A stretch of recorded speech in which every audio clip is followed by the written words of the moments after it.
When we moved into the house back in 2016, we knew at some point we would need to deal with the carport. Built for 3 cars, it was obviously added on after the house was finished. There were several issues with this carport. It had a crooked roof. The roof decking sagged between the rafters and looked terrible.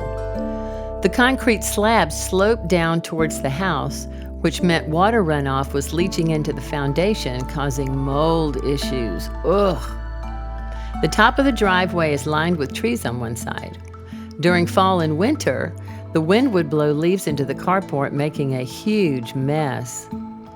The style of this carport construction was rustic, but we are in the process of transforming the house into a more modern look. The posts of the carport were telephone poles in a cement base. No thanks. I designed several options in a 3D architectural program, and we finally settled on a modern, beachy look, sporting mono-pitched roof lines on each end and a standard hip roof on the center. I extended the third stall an extra 12 feet to allow for all my projects. After finding a concrete contractor, we demoed the old carport. I basically disassembled it piece by piece, intending to reuse as much lumber as possible. Those original trusses were poorly constructed, causing the sagging. Surprisingly, I used every piece of lumber we pulled out of the old carport in the new garage. One of the funniest moments of this project was near the end of the demo. Our demo champ, Curtis, had been working tirelessly with Garrett when they stopped to inspect the last bit of the roof left standing. Garrett innocently moved the trailer forward, intending to dislodge a stubborn piece of wood. What he achieved was far better when the rest of the roof came crashing down onto the deck. Oh my God, oh my God, oh my God! Narrowly missing Curtis.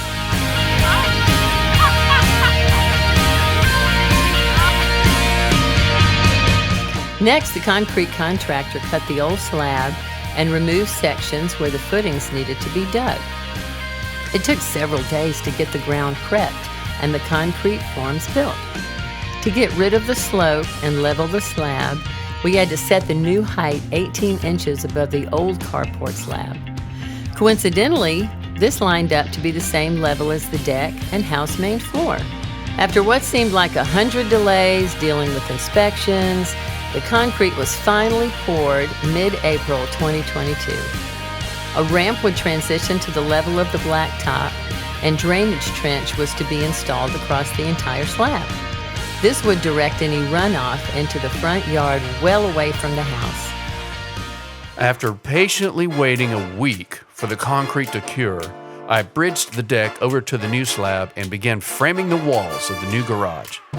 It was super exciting to witness the walls go up. There was a little too much excitement at one point. At 14 feet, the tallest wall was also by far the heaviest. It took 3 of us to lift the wall. So you don't need anybody on the other side? Okay. Huh? Okay. Lord have mercy in the morning. While we struggled to balance the towering structure, our Airbnb guest raced in to help. It was easy enough to slide, but difficult to balance. We moved it slowly into place, but not before watching it almost crash into the deck. What's the edge?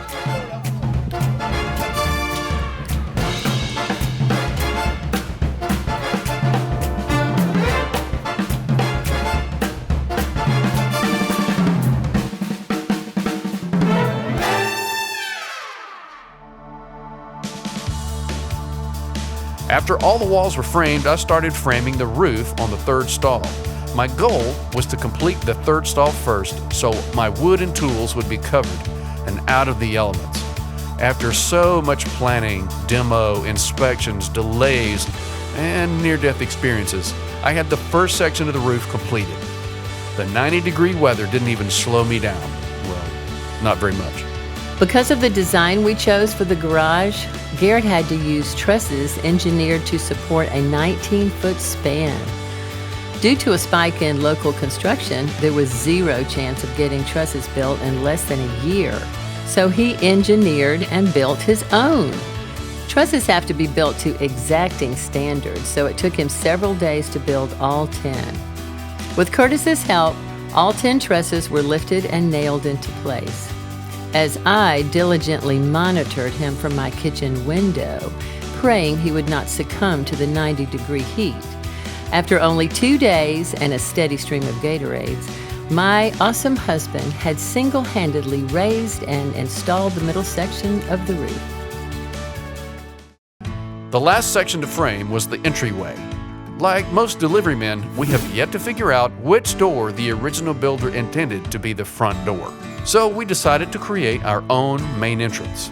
Again, inspired by beachfront mono-pitch roofs, I created a towering 4-foot overhang with beams reaching down to the walls for support. This new grand entrance that will feature a surf green 8-foot door will also give visitors shelter from the rain. Framing and decking progressed slowly because Garrett was only able to work on this project in the evenings and on weekends. Hey kids, let's have some real fun. Let's install a roof in July. With the decking now in place, it was time for him to install the shingles. Again, from my kitchen window, I monitored my strapping husband like a beast of burden, sling 80-pound bundles of shingles over his glistening shoulders, hauling them up the ladder, step by grueling step, to the roof above. 3 days, 10 more Gatorades, and 1 GQ tan later, my Herculean Hesla had installed the shingles.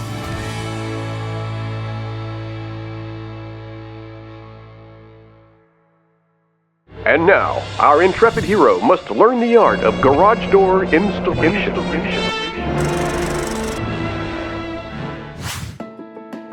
After finishing the roof, I focused on window and door installation. It was time to learn how to install garage doors. The new soaring entryway roofline required raising the 3rd floor balcony.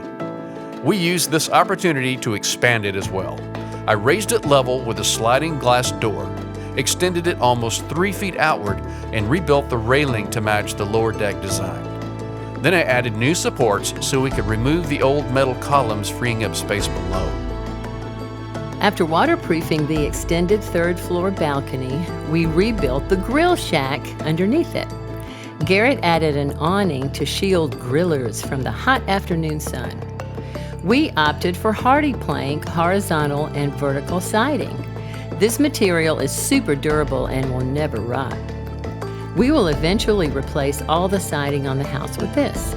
Before the cold weather rolled in, I was able to get the front of the garage sided, trimmed, and even painted. Over the winter, I finished siding the rest. By midsummer of 2023, the exterior was painted and completed.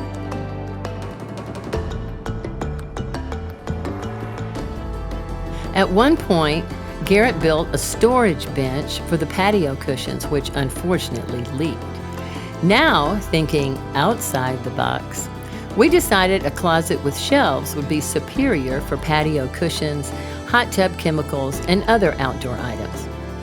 Garrett then expanded the deck to include the 3rd stall back door.